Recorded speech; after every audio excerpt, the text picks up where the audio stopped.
Olá, queridas irmãs, queridos irmãos, começamos mais um programa Alimento para a Alma. Dar comida para o seu espírito é fundamental, porque quando você se abastece, você sabe o que vai acontecer, você sabe como agir, você sabe o que esperar de você mesmo, e isto é muito precioso.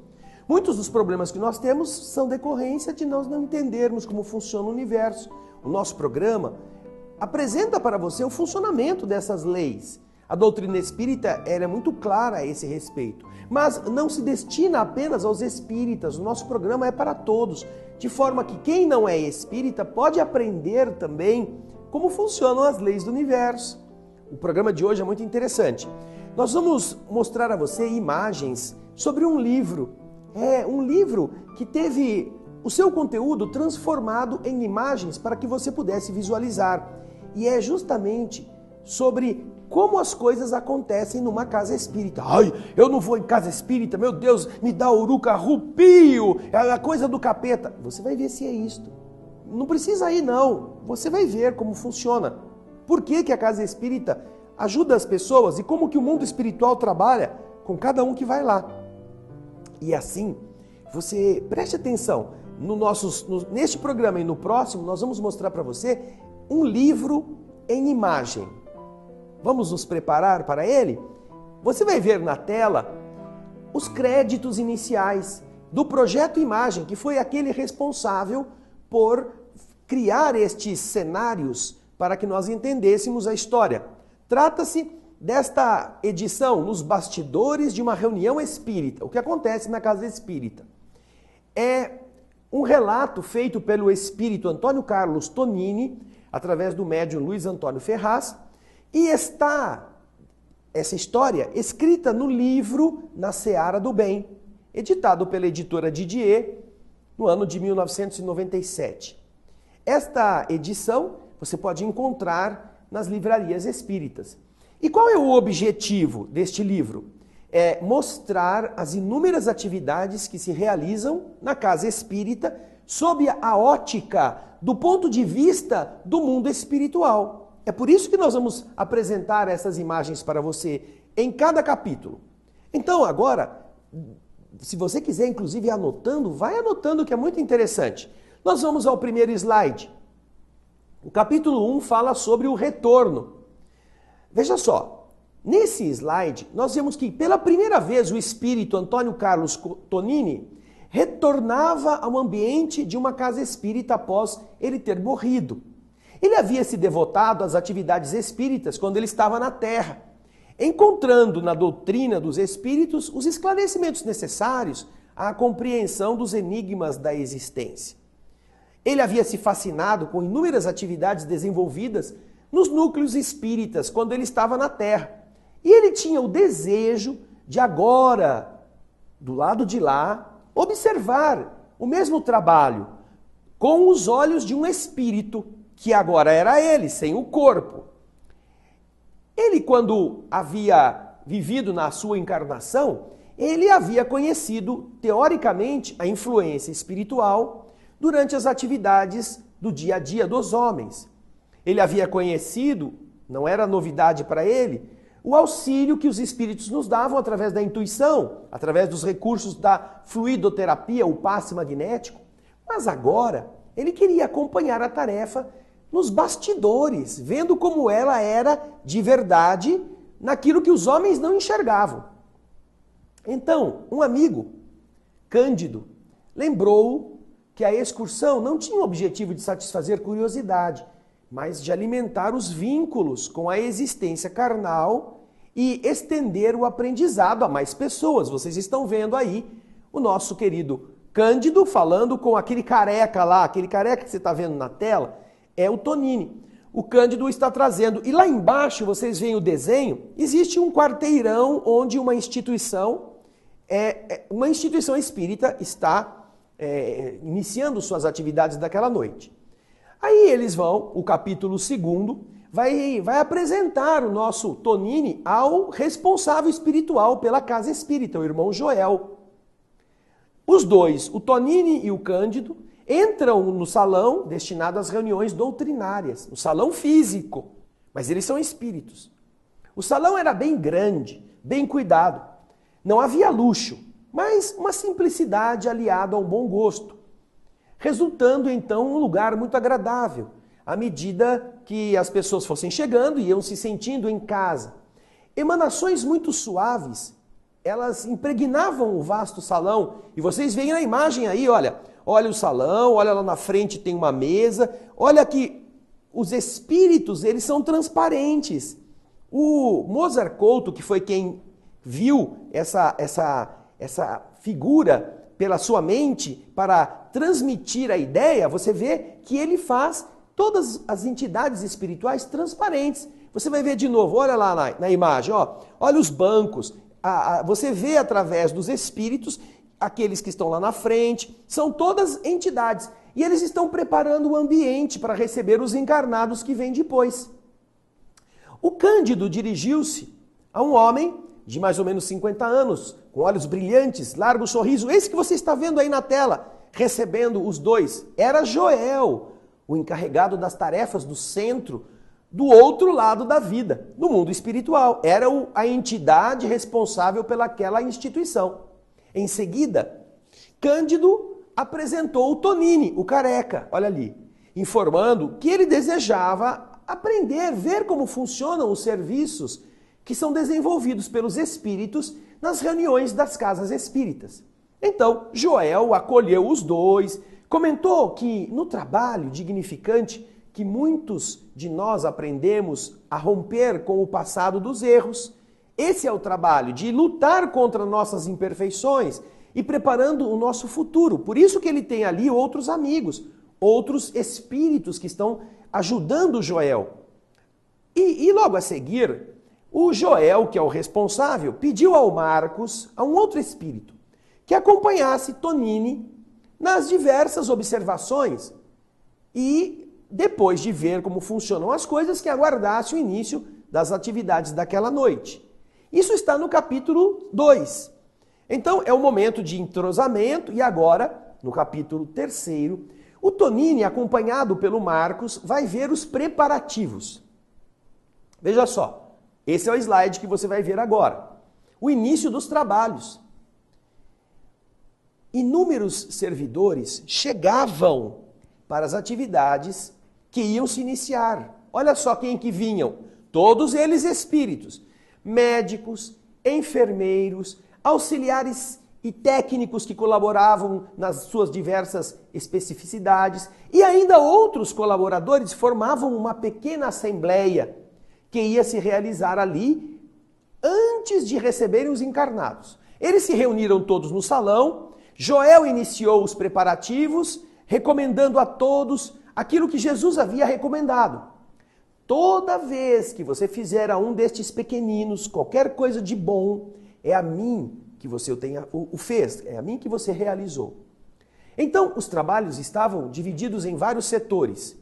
E o Tonini nos está contando que Marcos explicou para ele que havia quatro setores básicos: vigilância, enfermagem, esclarecimentos e comunicação.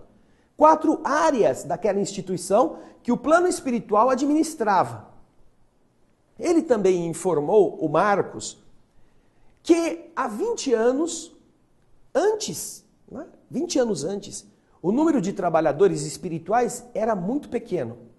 Com o tempo, o grupo foi crescendo, as tarefas se multiplicaram e novos trabalhadores do plano espiritual foram convocados.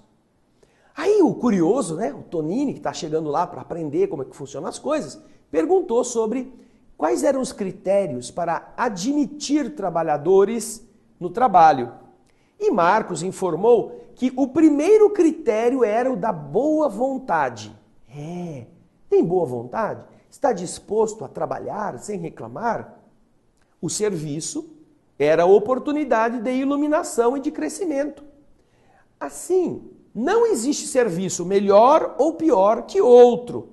E você já prestou atenção? Você que é espírita, já notou que às vezes na casa espírita que você vai, um quer fazer o que o outro faz, um acha que o que o outro faz é mais importante. Quem não é médium quer ser médium, quem é médium quer ser passista, quem é passista quer ser o que faz a palestra, o orador, quem é o orador quer ser o presidente. É uma coisa assim que não está escrito isso em nenhum lugar. Isso é uma ambição humana, é uma coisa que vai mostrar apenas que as pessoas não estão interessadas em crescer e se iluminar aonde estão servindo.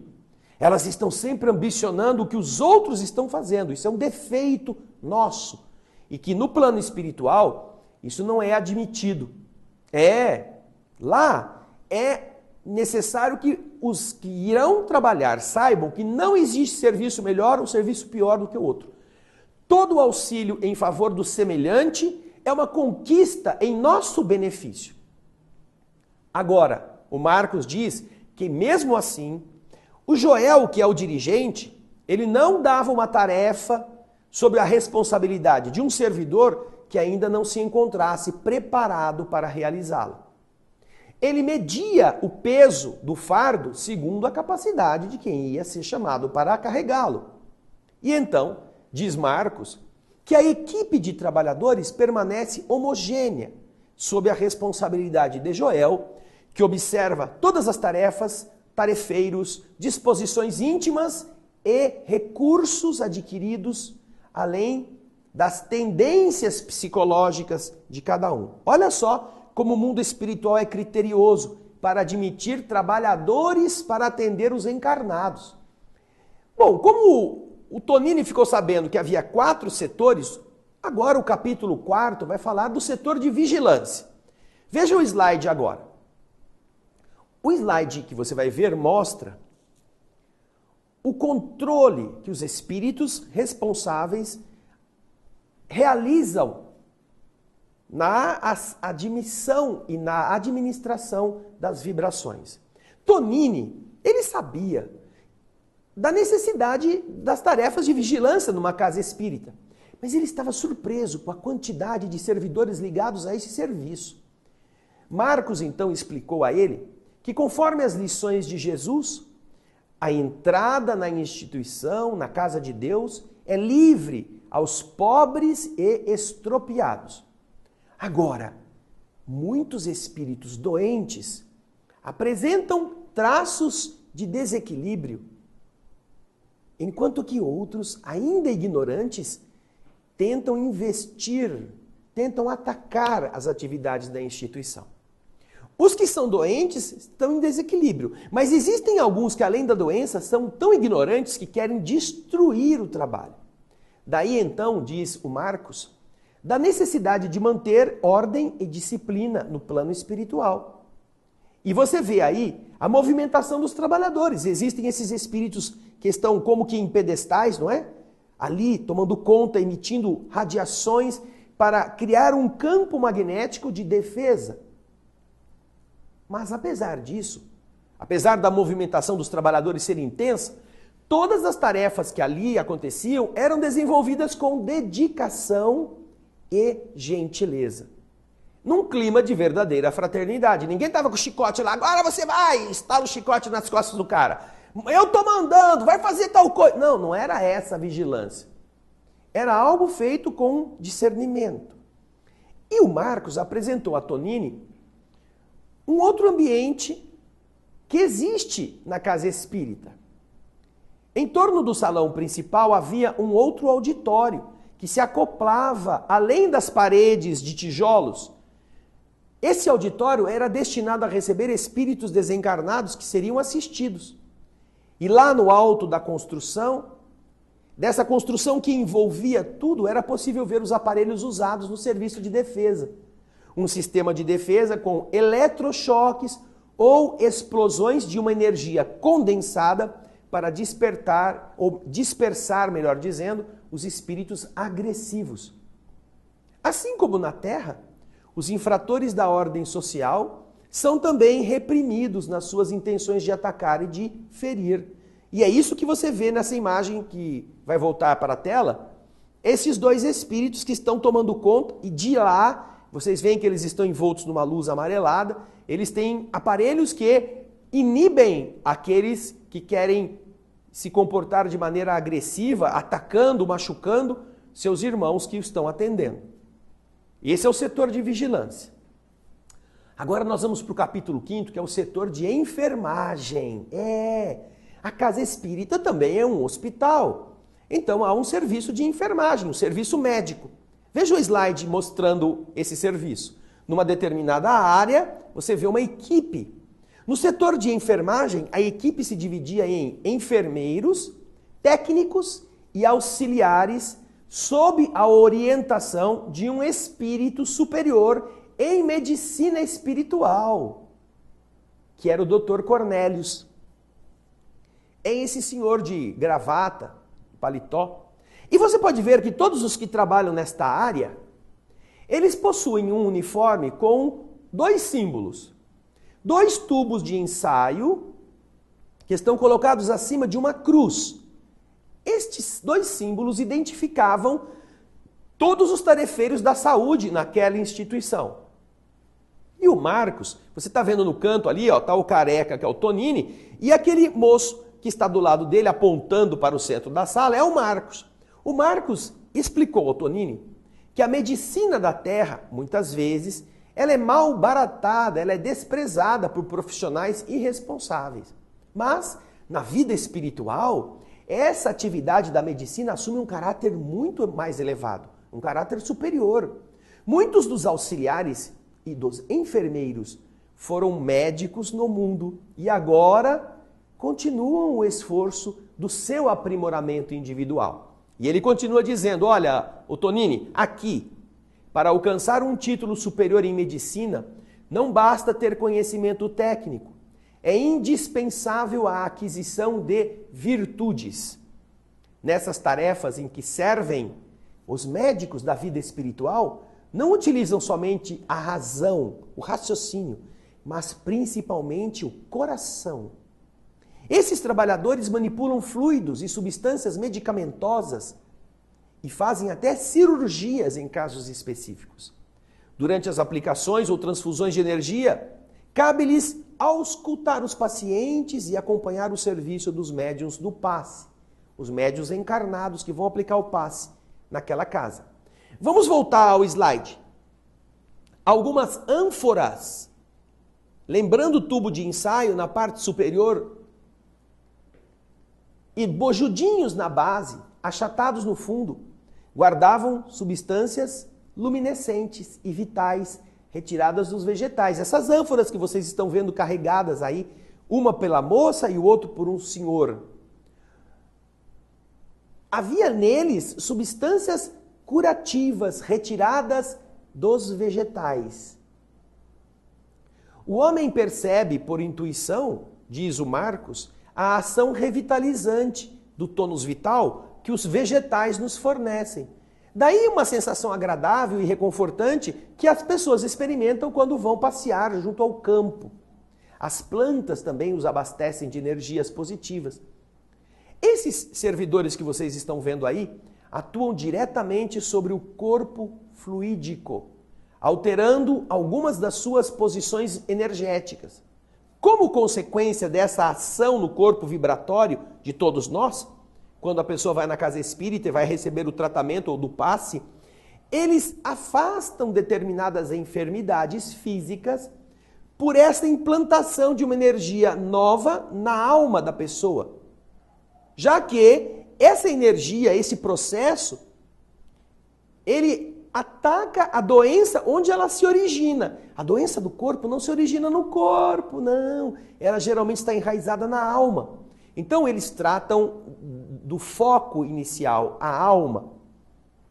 Então, continua explicando o Tonini que quase sempre, devido às lesões que a nossa consciência de culpa produz com os erros da nossa vida atual ou de outras, nós acabamos adoecendo o corpo porque carregamos esta culpa na cabeça, na mente. Então, os males orgânicos, os males psíquicos, são evitados através do tratamento de fluidos. Dessa forma, efetivava-se aquilo que Jesus havia prometido. Vinde a mim todos vós que vos achais aflitos e sobrecarregados e eu vos aliviarei. É, bonito isto, não é? Volta na imagem e vocês vão ver o símbolo que vocês estão observando na altura do coração, do peito de cada trabalhador. Eles representam em cima 2 tubos de ensaio, aqueles tubos de ensaio que representam a ciência, e abaixo uma cruz que representa o Cristo, a cruz do sacrifício. Então, são símbolos que mostram a ciência aliada ao amor. Agora nós vamos para o setor de esclarecimento, porque tinha mais coisa pela frente, não é? O setor de esclarecimento e o setor de comunicação, eles envolvem vários aparelhos. Você vai começar a vê-los agora. O setor de esclarecimento é responsável pelo auxílio à intuição dos companheiros encarnados, encarregados dos comentários evangélicos e doutrinários. Vai ter alguém fazendo uma palestra. Então, esta pessoa vai ser inspirada também pelos espíritos. Mas também, este departamento, ele ajuda espíritos desencarnados em perturbação, dialogando com eles. Participam ainda de cursos e conferências para aprenderem a esclarecer sem ferir, a ajudar sem violentar e a colaborar sem exigir. É um trabalho árduo. Agora, junto aos colaboradores do setor de comunicação, Tonini observou inúmeros aparelhos, inúmeros técnicos. Marcos, que estava com ele, veja só, está aí na primeira, à direita na tela, no primeiro plano, e o Tonini à esquerda, eles estão segurando os aparelhos. Marcos, então, adiantou a explicação que os outros setores visitados também se servem dos recursos fornecidos pela comunicação. Aparelhos como telas eletromagnéticas, comunicadores de longa distância, receptores, auscultadores vibracionais facilitam as tarefas que eles têm que desenvolver. Estes dados são fornecidos ao setor de vigilância, são fornecidos ao setor de enfermagem e ao setor de esclarecimento. Então, a comunicação, utilizando esses aparelhos, ela ajuda os outros setores a eles desempenharem suas funções específicas. E além disto, olha que bonito, com estes aparelhos realizam-se visitas que são necessárias àqueles familiares que estão ligados aos companheiros que foram nas reuniões públicas da casa. Eles realizam com estes aparelhos incursões a regiões mais densas no plano espiritual, inferiores, visando o trabalho de intercâmbio e de auxílio a espíritos que estão mergulhados nessas regiões trevosas. Aí o Tonini está explicando que entre os equipamentos chamava a atenção uma grande tela luminosa, brilhante, que estava presa na parede do salão de reuniões. E ele perguntou se aqueles servidores não poderiam dispensar. Esses caras que estão aqui são espíritos como eu, eles não precisam de aparelho, eles são espírito. Eles não podem dispensar essa parafernália toda, esse tanto de equipamento. Por que precisa de equipamento? Já não é espírito? Aí então o Marcos respondeu para ele: olha, Tonini, para que nós trabalhemos na crosta, em um meio tão hostil, as tarefas seriam lentas e penosas, sem a ajuda dos aparelhos. Somente o Joel, que é o espírito mais avançado que está aqui, poderia dispensá-los. Os demais trabalhadores não possuem ainda faculdades espirituais tão desenvolvidas que permitissem dispensar a ajuda dos aparelhos. Estes aparelhos foram criados e desenvolvidos na vida espiritual, neste plano em que eles estão. E o objetivo deles é exatamente facilitar e agilizar essas operações de logística. Fica mais rápido. Já que não dá para todo mundo ter a mesma visão, a mesma penetração, eles utilizam esses aparelhos. O capítulo seguinte vai falar sobre alguns outros esclarecimentos. estava quase tudo pronto para o início das tarefas. Mas existiam ainda outros grupos. Quando um encarnado abriu o portão de entrada da instituição, estava quase tudo funcionando. Tonini indaga se aquelas tarefas seriam realizadas em todas as instituições espíritas. Ô Marcos, me diz uma coisa, em todo centro espírita funciona desse jeito? Tem todos esses espíritos, esses departamentos, esses aparelhos? E se isso for assim, haveria as mesmas proporções de atividades ou haveria diferença entre essas instituições? Aí o Marcos, vocês estão vendo lá que está indo alguém abrir a porta lá, né? Olha lá, o povo do lado de fora do vidro lá, todo esperando. E enquanto isso não acontece, Marcos responde que a ação dos espíritos não é a mesma para todas as instituições, obedecendo às características e necessidades de cada casa espírita, de cada igreja, bem como também a disponibilidade de servidores. Porque Jesus disse que a seara é imensa, mas os trabalhadores são poucos para atender a todos.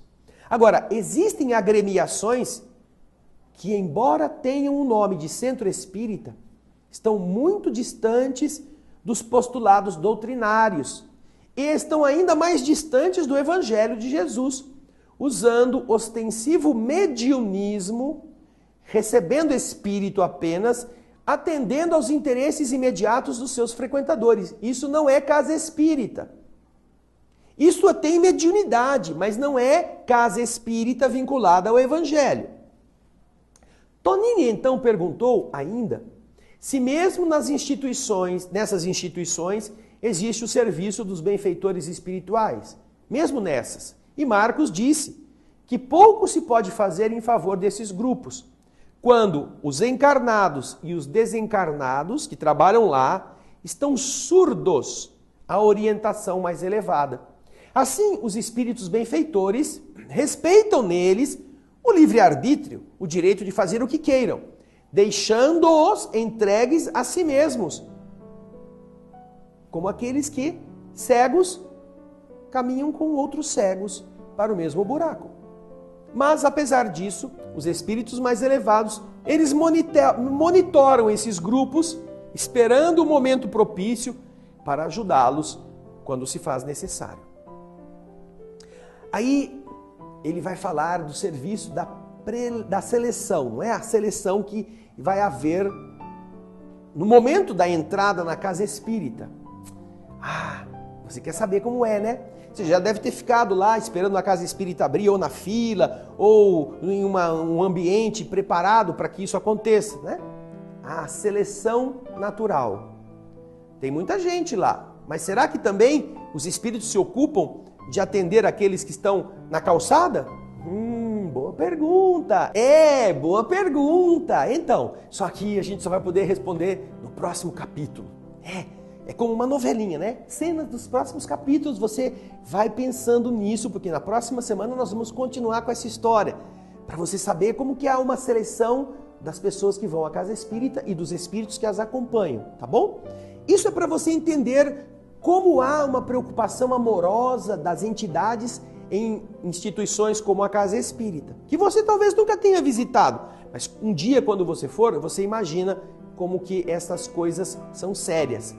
E que nem tudo que se chama casa espírita de verdade é casa espírita. Pode ter o nome na placa lá, mas se as pessoas estão se conduzindo eticamente por outros caminhos, aquilo só é um título, não é verdade. Pense nisso. Eu espero você no nosso próximo Alimento para a Alma, porque vai ter muita coisa legal. Um grande abraço, até o próximo programa e muita paz.